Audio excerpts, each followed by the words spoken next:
Well, as the dust continues to settle on the election of the Andrews government in Victoria, really a landslide win. There are some interesting developments that have happened since the election, and one of those is a concern that's been reflected by Christian cultural commentator Bill Muehlenberg around the Premier Dan Andrews, who now appears to be much more in favour of Islam than Christianity. Some of us recognise that there's been a real attack against Christianity. That's perhaps the only way you can describe the way a government can treat a organised religion like Christianity. But let's get some thoughts. Bill Muehlenberg, a special welcome back to 2020. Always great to be here. Bill, as I say, dust settling. You've got some concerns. The Premier, Dan Andrews, seems to not like the Christians, but is certainly favouring in some ways here and making a great effort to really like what the Islamists are doing. Yeah, well, we've had these fears for a long time and for good reason. In fact, we've discussed this before.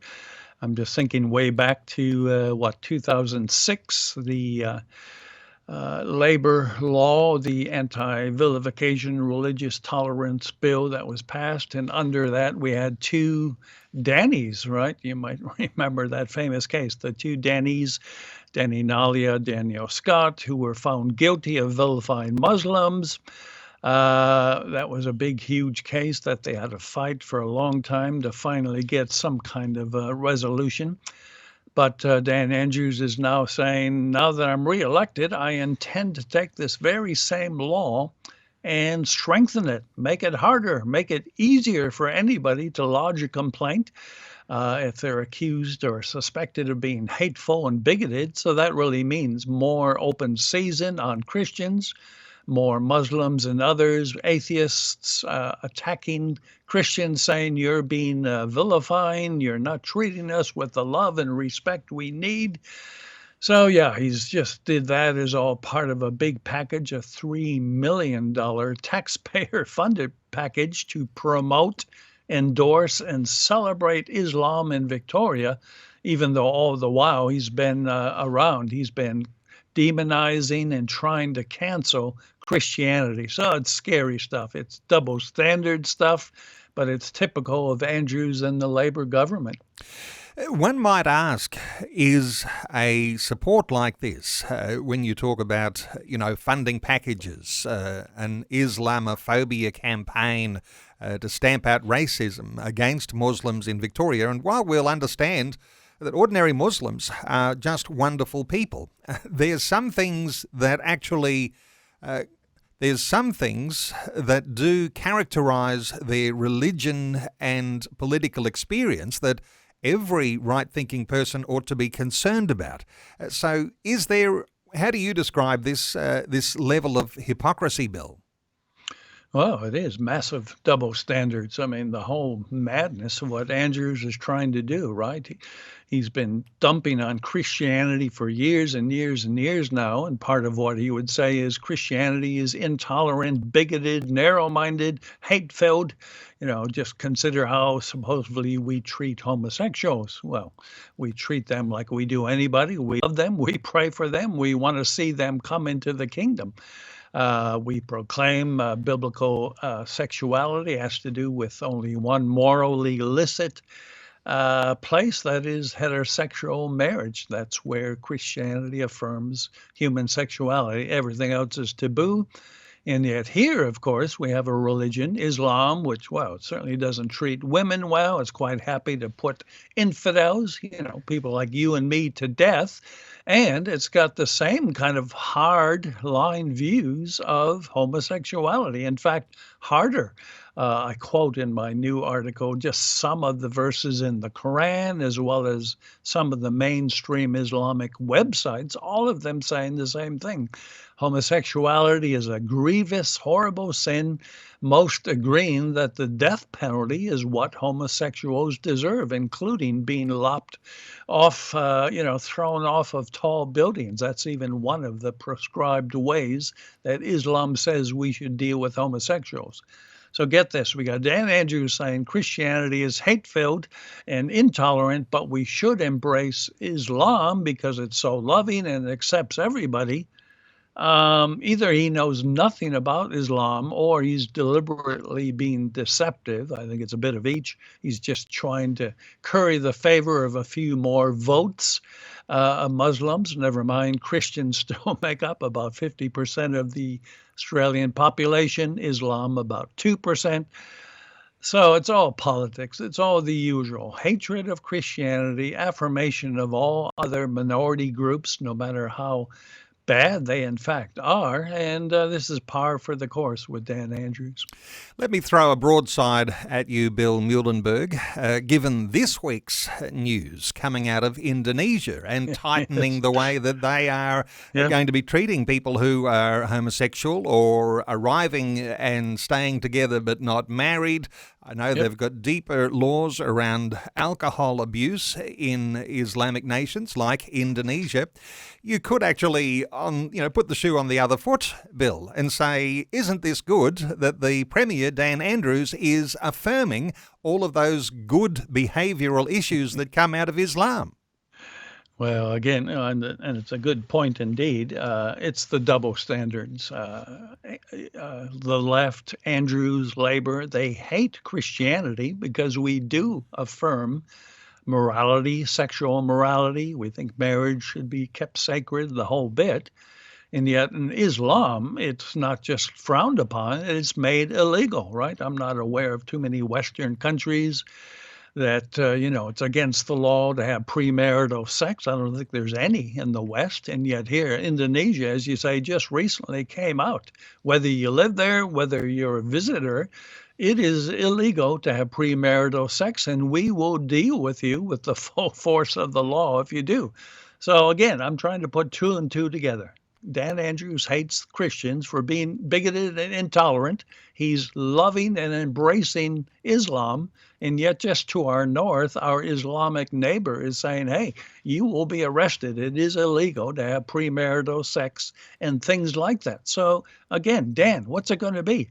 Do you hate it when forms of sexuality are treated this way, made illegal, punished by the law, or do you not?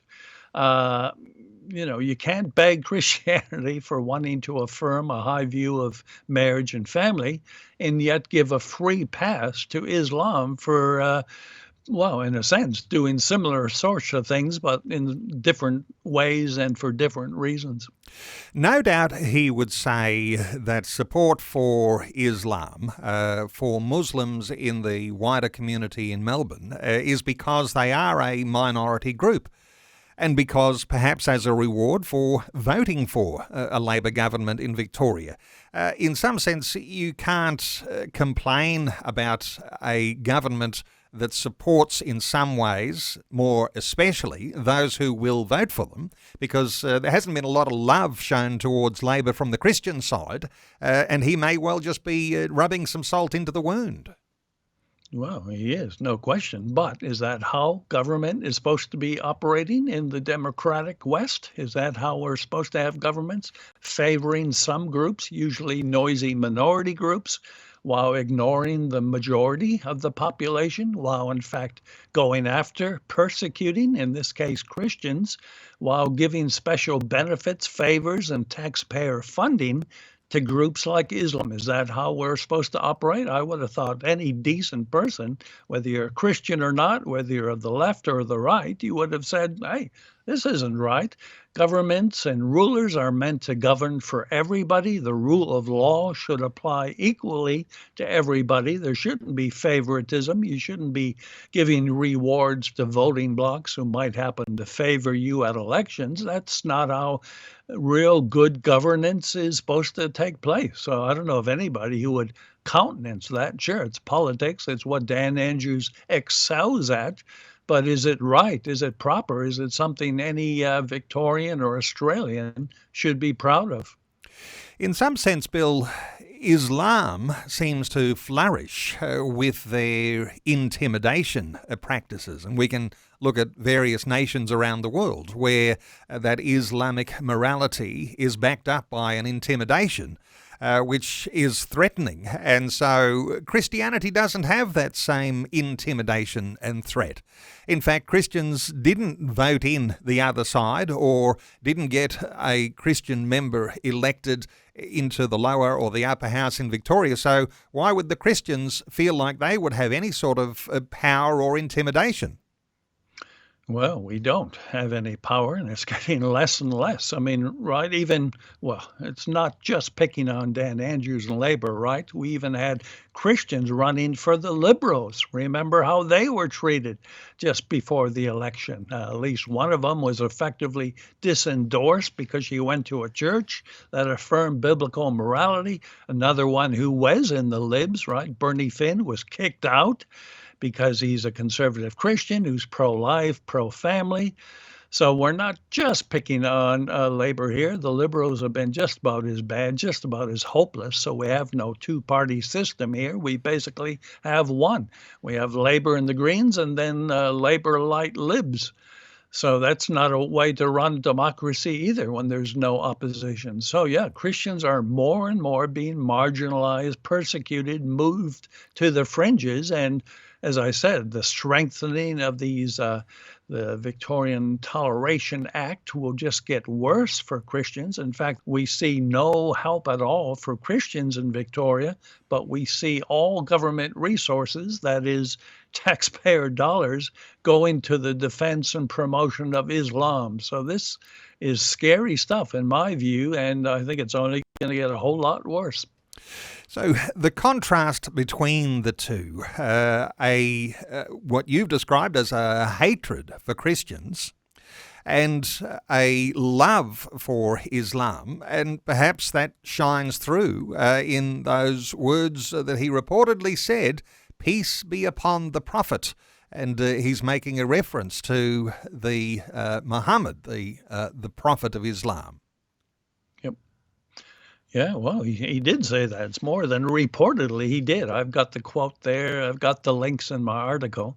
In fact, this whole thing was in the sentence was, it's important that everyone across our state knows about the works of the Prophet Muhammad, peace be upon him.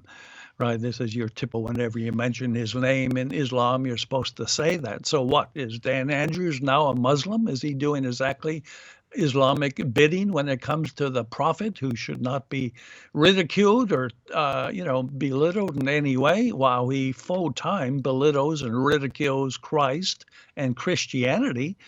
So, it's not just he's got double standards. It sounds like he's now almost converted to Islam while he continues to wage war on Christianity. So this is scary stuff. This is not how any government in the free West should be operating. It should have everyone, not just Christians, but everyone concerned about freedom, democracy, rule of law. That should have everyone absolutely panicking. What is going on in Victoria? Well, Bill, you're certainly not afraid of a little controversy, and I know that listeners to this regular update each Friday appreciate that you shoot from the hip, that you don't hold back, and I know that there'll be listeners who might want to read a little more deeply on the things we're talking about today, the things that you've been writing about this week, an article called Our Beloved Leader, Embracing Christophobia and Islamophilia. And you'll find that article on Bill's site, billmuehlenberg.com, or simply Google Culture Watch, one word.